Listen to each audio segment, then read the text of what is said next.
Subscribe now and press the bell icon. Never miss an update. तो आइए सामीन programme सुनते हैं महफिल शब।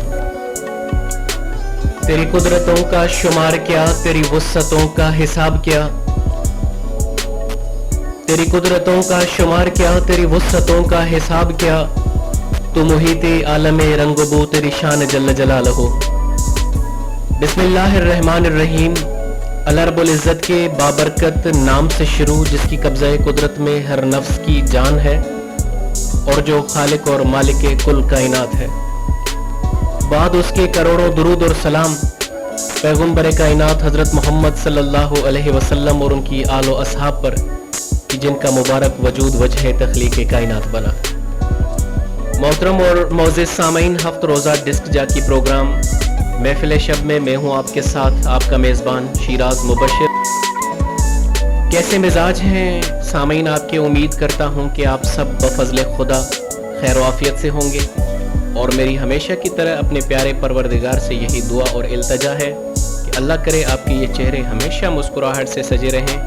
हुजूम इतना हो आपकी ज़िंदगी में खुशियों का कि गम अगर गुजरना भी चाहे तो उसे रास्ता न मिले। प्रोग्राम महफिल शब चूँकि एक डिस्क जाकी प्रोग्राम है जिसमें आपसे बातें होती हैं मुख्तलिफ मौज़ूआत पर। सामईन, ज़िंदगी में कोई भी मंसूबा हो या सोच हो जिसका ताल्लुक़ आपके मुस्तकबिल से हो या जिसका रास्ता मुश्किल हो, जिसके नताइज वाज़े न हो या उससे नबर्द आज़मा होने का आसान तरीका ये है कि सामने के पहलू को देखा जाए, उस पर तवज्जो दी जाए, उसे हल किया जाए। जब वो हल हो जाए तो उससे अगले मरहले पर जाया जाए, फिर उसे हल किया जाए। इसी तरह मरहला ब मरहला पूरे मंसूबे को मुकम्मल किया जाए। खराबी कब आती है?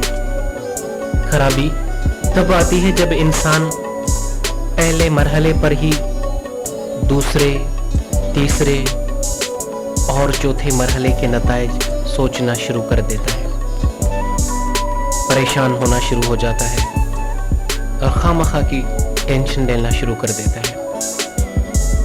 फिर सामीन, एक वक्त वो आता है जब वो नामालूम के खौफ का शिकार हो जाता है और सोचता है कि शायद ऐसा ना हो जाए, शायद वैसा ना हो जाए। ये हो गया तो क्या होगा, ये ना हुआ तो क्या होगा। ये इंसान को खौफ और डिप्रेशन में ले जाता है, इस तरह का सोचना, खामखा की टेंशन लेना, और इस तरह से इंसान पहले मरहले को भी हल करने से मालूम हो जाता है और एक अनजाने खौफ का शिकार हो जाता है।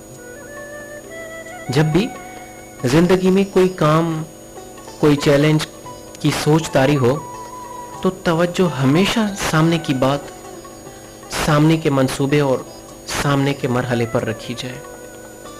जब ये हल हो जाए तो फिर अगले मरहले पर जाया जाए और तमाम तर ज़हनी और जिस्मानी सलाहियतें उसी पर मरकूज हों और यही अमलियत पसंदी इंसान को नामालूम के खौफ से महफूज रखती है।